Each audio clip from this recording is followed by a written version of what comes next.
नागलोक की खूबसूरत नागिन वाणी आज फिर जंगल की तरफ निकलती है, वो भी अपनी भूख को शांत करने के लिए। क्योंकि कुछ समय से नागिन वाणी को कुछ ज्यादा ही भूख लगने लगी थी। ये मेरी भूख अब मुझसे बर्दाश्त नहीं हो रही है। चलो, आखिरकार ये फलों से लदा पेड़ मुझे दिख ही गया। नागिन वाणी तो अपनी भूख मिटाने के लिए फल फूल, यहाँ तक के पत्तों को भी खाई जा रही थी, वो भी बड़े चाव से। अब एक रोज नागरानी के सेवक जंगल की तरफ नागरानी शिवन्या के लिए कुछ ताजे फल लाने जाते हैं। अरे ये क्या अनर्थ हो गया? ऐसा कैसे हो सकता है? ये इन पेड़ों में लगे पत्ते और फल कहाँ गए? देखो तो जरा, ये जंगल कैसे अपने फल और पत्तों के बिना वीरान लग रहा है। ये देखने के बाद नागरानी का सेवक उल्टे पांव महल की तरफ लौटता है और महल में आते ही दासी आलोकी के सामने जाकर खड़ा हो जाता है, जिसे देखकर आलोकी उस नाग सेवक से पूछती है, क्या बात है नाग सेवक, सब ठीक तो है ना? और तुम यहाँ? लेकिन मैंने तो तुम्हें नागरानी के लिए फल लाने को भेजा था। वही तो, मैं तो नागरानी के लिए फल लेने ही गया था, लेकिन जैसे ही मैं फलों के बगीचे में पहुंचा तो मैं तो हैरान ही रह गया देखकर कि बगीचों से सभी बाग उजड़ गए थे और फलों से लदा पेड़ जो हुआ करता था वीरान था, बिना पत्तों और बिना फलों के। ये क्या कह रहे हो तुम नाग सेवक? फलों का बगीचा वीरान पड़ा है। किसकी इतनी हिम्मत कि वो फलों के साथ साथ पत्तों को भी खा गया? ये बहुत ही गंभीर समस्या है। हाँ, अब इसका हल नागरानी ही निकाल सकती हैं कि आखिर ये सब कैसे हुआ और किसने किया। अब ये बात धीरे धीरे पूरे नागलोक में फैल जाती है कि फलों के बगीचे में फल तो छोड़ो, फूल और पत्तों को भी कोई राक्षस खाए जा रहा है। ये सुनने के बाद नागलोकवासी डर जाते हैं कि उनके नागलोक में जरूर कोई भूखा दानव घुस आया है, जिसे पेड़ पौधों और तो और फूल पत्तों के साथ फल से भी बहुत प्यार है, जिस वजह से फल के बगीचे और जंगलों के सारे पेड़ खाली हो गए हैं। जब ये बात नागरानी शिवन्या को पता चलती है तो नागरानी शिवन्या सभा में सभी नागवासियों को बुलाती है। आप सभी नागलोक वासियों को यहाँ इसलिए इकट्ठा किया है क्योंकि आप सभी इस बात से परिचित होंगे कि हमारे नागलोक के जंगल, बगीचे, फूल पत्तियाँ और फलों से खाली हो चुके हैं। नागरानी, मुझे तो लगता है ये कोई राक्षस है जिसकी इतनी ज्यादा भूख बढ़ गई है कि वो फलों के साथ उस फूल पत्तियों को भी खाए जा रहा है। हाँ नागरानी, आप जल्दी ही कुछ कीजिए, वरना तो अगर हमारे जंगल और बगीचे के फल, फूल, पत्तियां समाप्त हो गए तो वो राक्षस कहीं हमें न खाने लगे। इस भय के कारण हम घर से निकल भी नहीं पा रहे हैं। नागरानी, इनका भय उचित है क्योंकि बागों और जंगलों को देखकर ऐसा लग रहा है जैसे मानो हमारे नागलोक में अकाल पड़ गया हो और वाकई में खाने को कुछ भी नहीं बचा है हमारे पास। लेकिन हो सकता है ये कोई राक्षस ना हो, हम में से ही कोई कर रहा हो। लेकिन जो भी ये सब कर रहा है वो दंड का पात्र जरूर है। नागरानी, मैं तो कहती हूँ हमें जंगलों और बगीचों में पहरेदार लगा देने चाहिए ताकि जो कोई भी ये सब कर रहा है वो दोबारा यहाँ आए तो हमारे पहरेदार उन्हें धर दबोचे। इससे बात नहीं बनेगी। हमें तो अभी ये सोचना है कि हम नागलोक वासियों के लिए खाने का इंतजाम कहाँ और कैसे करें। अब भरी सभा में खाने की समस्या को लेकर ये बातें चल रही थी कि तभी नागिन वाणी भरी सभा में पहुंचती है और नागरानी को देखकर कहती है, नागरानी की जय। नागरानी, क्षमा चाहती हूँ, मुझे आने में थोड़ा वक्त लग गया।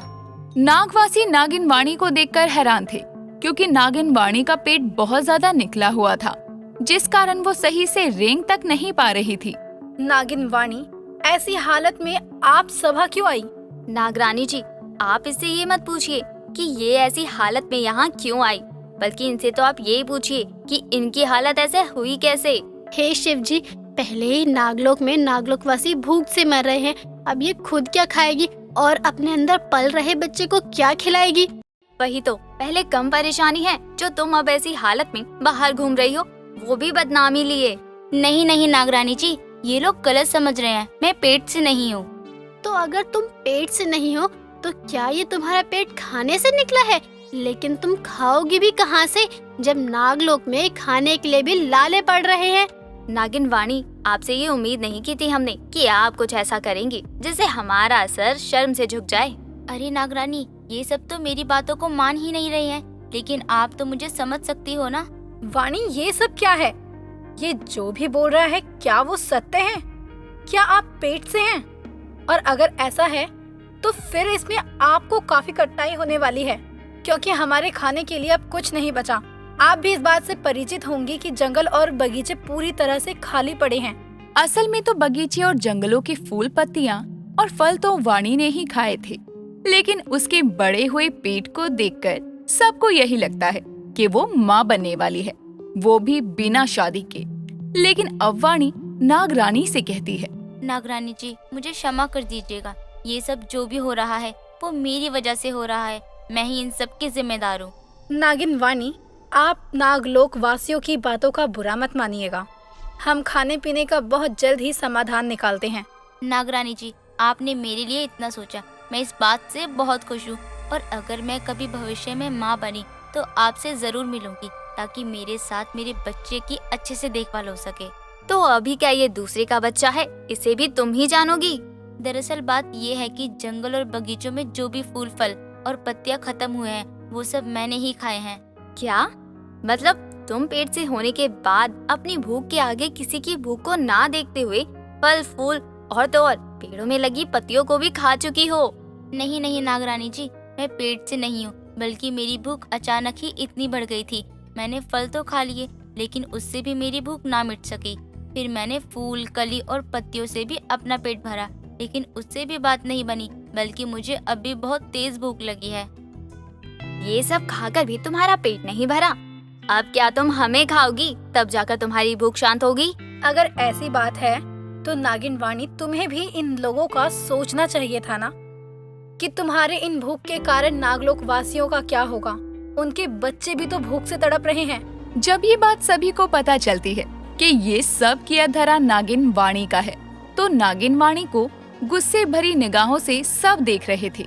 लेकिन नागरानी शिवन्या उन्हें शांत करवाती है और वाणी को दोबारा ऐसा न करने की चेतावनी भी देती है।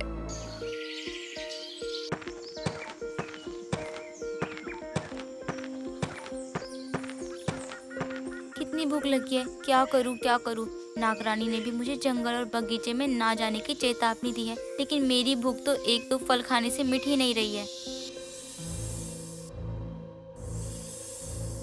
अरे कोई तो उस नागिन से मेरे बच्चे को बचाओ। मेरा बच्चा, देखो नागिन वाणी ने कैसे मेरे बच्चे को उठाया हुआ है। मेरा बच्चा, छोड़ दो मेरे बच्चे को। ये सुनकर वाणी उस नन्हे सांप के बच्चे को छोड़ देती है और वो सीधे नीचे जमीन पर गिर जाता है और वाणी को नागवासी पकड़कर नागरानी की सभा में पेश करते हैं।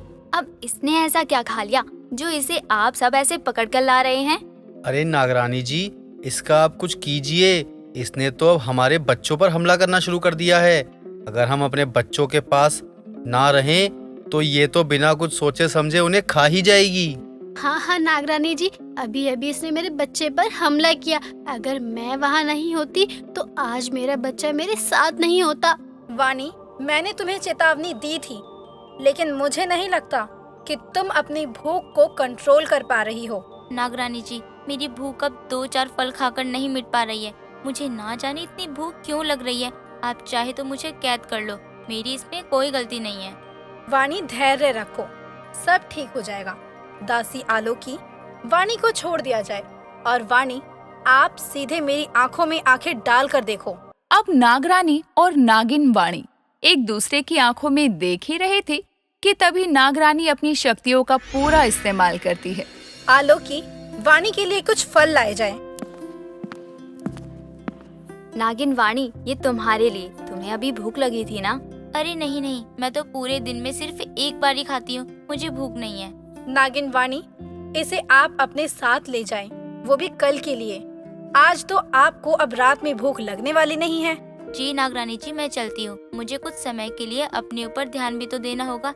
देखो तो मेरा पेट कितना निकल आया है खा खा कर। नागरानी जी, आप हैं तो हर चीज का समाधान है। आपने नागिन वाणी को आखिरकार ठीक ही कर दिया।